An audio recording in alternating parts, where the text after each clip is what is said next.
Welcome back, and we have a great guest for us today that we're going to be talking with, and that is Alan Bushong, Executive Director of CCTV. Alan, thank you so much for talking with us today.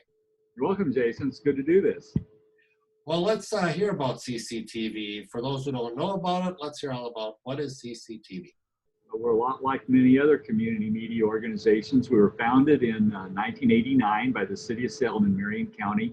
Salem is the largest state capital without a broadcast television affiliate.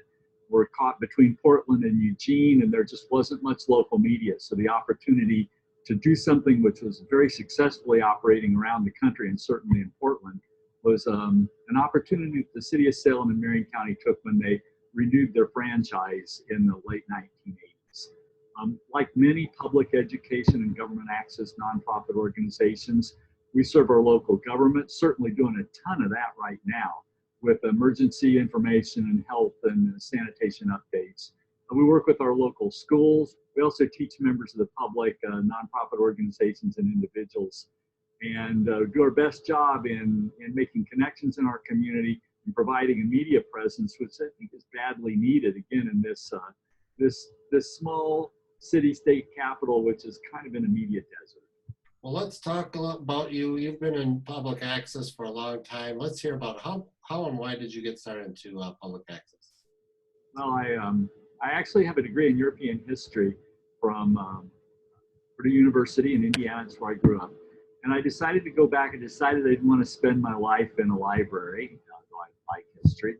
So I went back to school and took media classes. And near the end of that time period, a documentary film professor named Carl Lohman at Purdue said, "Well, Alan, what are you going to do with this?" And I said, "That's a good question, because I think commercial television primarily is a bunch of lies trying to get people to buy stuff that they don't need." And I'm not quite so cynical now, but I think aspects of that are still true. So there was a place in Indiana, Columbus, Indiana. This is in 1978. And a place in Columbus, Indiana had an operating facility, which actually went under within a year. But my wife and I drove down to Columbus, 100-mile drive, wrote down the addresses of all the operating public access television places in the United States that Columbus had a record of, and I wrote to about 35 of them. The only 6 places actually had something going on, and only 2 responded. Austin Community Television and in Atlanta, Georgia, in Peachtree. We drove to both places, went to Austin. It was perfect. The weather was perfect. Everything great going on in Austin. Moved there, and I was fortunate enough 3 months later to get one of the 4 jobs that opened up, paying the magnificent amount of $8,000 a year. So that's, and it's the right fit for me, Jason. It's just, you get to meet people in the community. It's a good use of technology. There's something different happening every day, maybe a few too many different things happening right now. But it met my personality. It met where I was at. So I feel most fortunate. And then one thing led to another. 11 years later, we moved to Oregon in order to found Capital Community Television. And it's been a dream come true. What is the value of public television to the community? Well, in our case, there's so few ways to get local information. Our newspaper, we have a daily newspaper that is shrinking like the newspapers are in many communities. We have 3 AM radio stations, which, not to be disrespectful, but primarily they read the news that's in the newspaper. Plus, I think there's an issue of community pride. I think a community, if it never sees itself in the dominant media, and I think as much as anything, we've been about our community's identity. We've been about taking pride in a really nice place to live. So I think our importance is as great as it ever was. Though everybody has, if I reach into my pocket, everybody has their own community media center right in their hand. And this camera's better than any cameras we had until about 8 years ago, and maybe even some that we got then.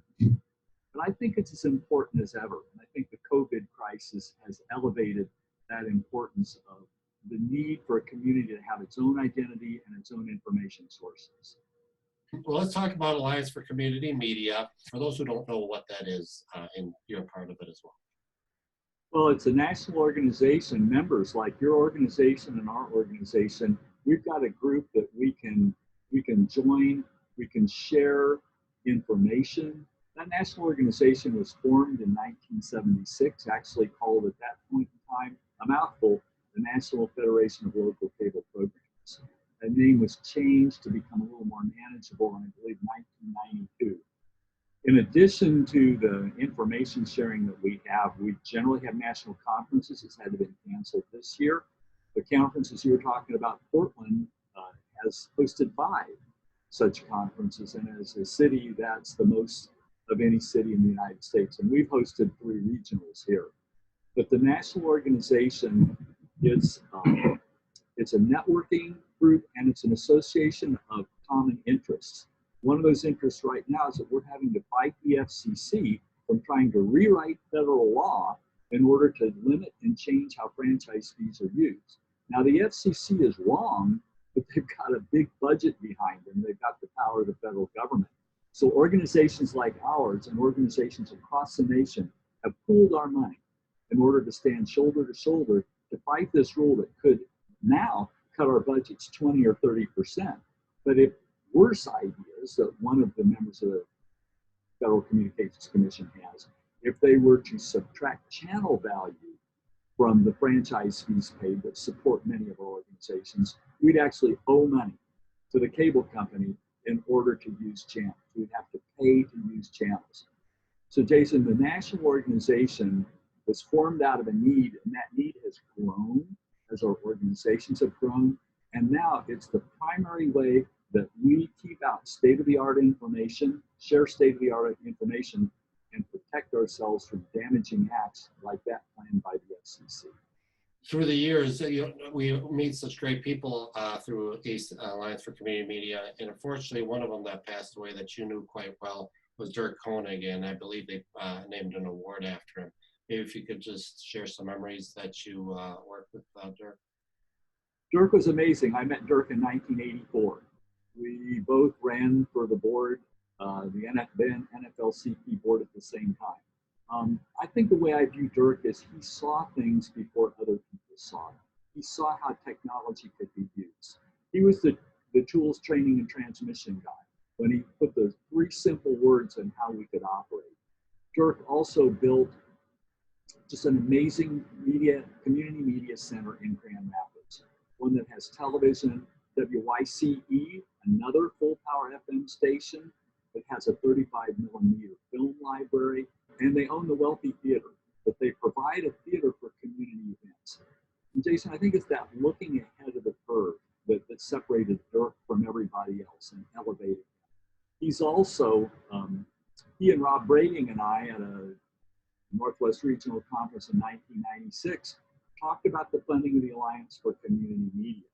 And Dirk said, well, our communities get franchise fees, and we should take a portion of our budget and fund the Alliance.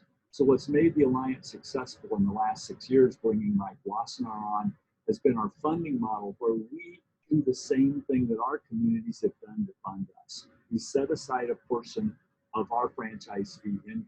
And it really came out of a 2 a.m. Closing a bar or a brew pub in Olympia, where that idea came about with Dirk and Robin. Dirk was just an amazing guy. I miss Dirk all the time now. He passed away way too early due to a heart operation complication. You touched on it a little bit, and maybe we could talk a little bit more, is that unfortunately public access is always under threat, or there's a lot of challenges through the way. How can we do as a community help save public access? Probably 2 key things that we can do in our community: be the strongest we can be. Be honest with the people that we serve. Don't cry wolf, but let them know when there's a threat. Let them know so they can help go to our elected representatives, both at the state level, if there's state level activity, or at the federal level. And certainly my state is very fortunate. Oregon is very fortunate that we still have local franchising, and we have not only local resources, but local decision making. And AT&T's work has been so destructive in, I believe, 23 states in taking that away from local communities. And it was wrong, but they had a lot of money. What can we do to build our strongest case possible with our local elected officials and state officials to keep that decision making at the local level and to keep the funding involved so we can continue to provide services? And then how can we pair up with our sister organizations across the country through the Alliance for Community Media to succeed at the federal level, just like we're doing now with the FCC report and order that's come out that threatens our funding. In the long run, it'll be our level of support that determines our level of success. And so many of us have so many excellent relationships in our community. Teach people, show people in our community what's going on, and when the difficulty comes about, ask them to help. In general, they're going to step up for us. And if people want more information about CCTV, is the website?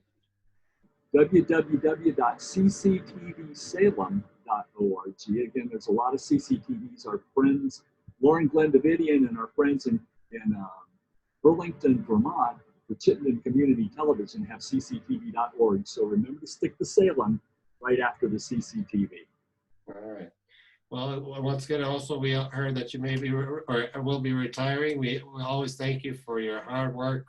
It's across the country. That's all I have to say is that every time your name comes up, everybody smiles and just knows how much you've done for public access, and we want to thank you for that. It's been a dream come true, and I'm not going to be a stranger to the Alliance for Community Media. I'm going to stay on a couple committees, the Fund Development Committee and the Nominations Committee. And it's an important part of my life, Jason, because you and all the people in the Alliance, you're part of my family. All right. Well, Alan, thank you so much for taking the time out to talk with us about public community television and media.